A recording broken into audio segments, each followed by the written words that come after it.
Hello, Park City. It is so good to be here with you in our beautiful mountain town.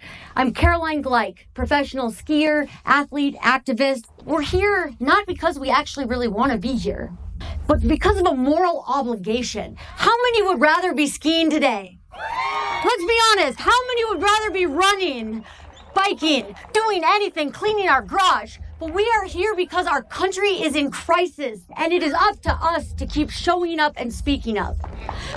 And last year, I did something truly terrifying. I ran for United States Senate.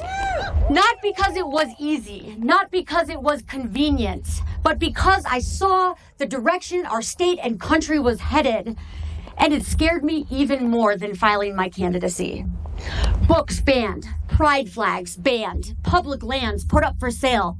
Friends of mine, a young woman I'll call Maria, living in fear every single day because Maria is a dreamer. She came to the United States when she was just 5 years old. She's never known another home. She pays taxes, she works hard, she contributes to our economy and our community in every way, but she does not have a real pathway to citizenship. And now she can't even leave the country to see her family without risking deportation. And that's not freedom. That is not the American dream that we were promised. What we're witnessing today, the erosion of our democratic institutions, the gutting of science and environmental protection, the political purges, it's not just a bad policy agenda.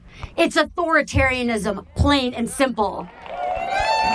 And Donald Trump's policies are already hurting Utah families, and many more are going to suffer because he's stripped climate programs from the Department of Energy. He's weakened the EPA, letting PFAS and other toxic chemicals creep into our water.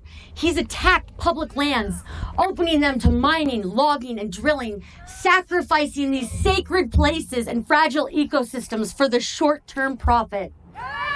And he's hollowed out the CDC and NIH, leaving us deeply vulnerable to future pandemics. He's fired public servants and replaced them with political loyalists. And once these agencies are gone, once they're stripped to the bone, we may never be able to rebuild them.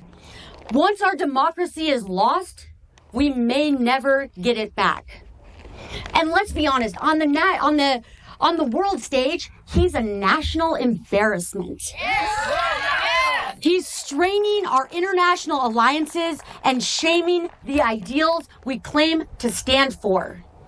He's silencing scientists, criminalizing dissent, and dismantling the very machinery of democracy. So what do? We don't wait for someone to save us, we save each other. Because when Trump guts the CDC, we become the public health response, distributing supplies, checking on our seniors, sharing trusted information. If he dismantles the EPA, it is up to our community to protect our air, water, and land with local policies, grassroots resistance, and hands-on stewardship. If he fires scientists, it's up to us to amplify them. If he silences teachers, we teach truth in our communities. If he strips away labor protections, we organize unions and we strike together. And if he abandons dreamers like Maria, we stand between them and harm. If he dismantles democracy, we become the grassroots government of care, justice, and love. Because when the safety net disappears, it's up to our community to become the safety net. When the fire department is sabotaged and defunded, we grab the fire hose ourselves. And this, today, all of you taking time on a Saturday, this is what resistance looks like. It's local, creative, fierce. The movement is rooted in love and care. And we don't wait for someone to save us. We save each other. We run for office and we make sure we take the power back. We contest every single seat up and down the ballot in every county in Utah. We do not let any Republican run for any seat unopposed. And I'm happy to chat with any of you who are interested in becoming candidates, because I sure learned a lot last year on my run. We have to change how we finance campaigns to remove the influence of big money in politics and end the disastrous Citizens United decision. Because in my race, my opponent's billionaire friends spent $16 million electing him. I raised $1 million from small grassroots donors. That's why he's beholden to the billionaires, but I work for the people. We need deep reform to end the corrupting influence of big money in politics and publicly finance campaigns so that every candidate has a fair shot. And after last weekend's rally, I had the great honor of introducing AOC, and I had a chance to chat with Bernie and AOC afterwards. It was so cool to see how Utah showed up. And I told Senator Sanders how deeply I wished that I was serving with him in the U.S. Senate. He asked me how my race was, and he said to keep it up, and that it took him 4 tries before he got elected.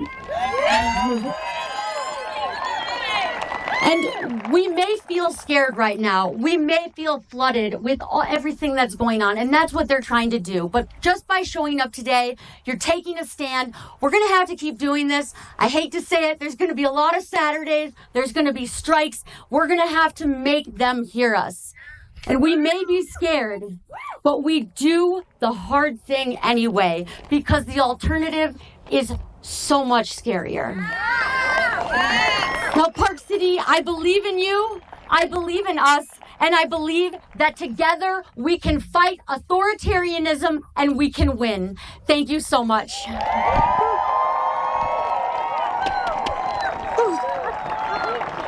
Thank you.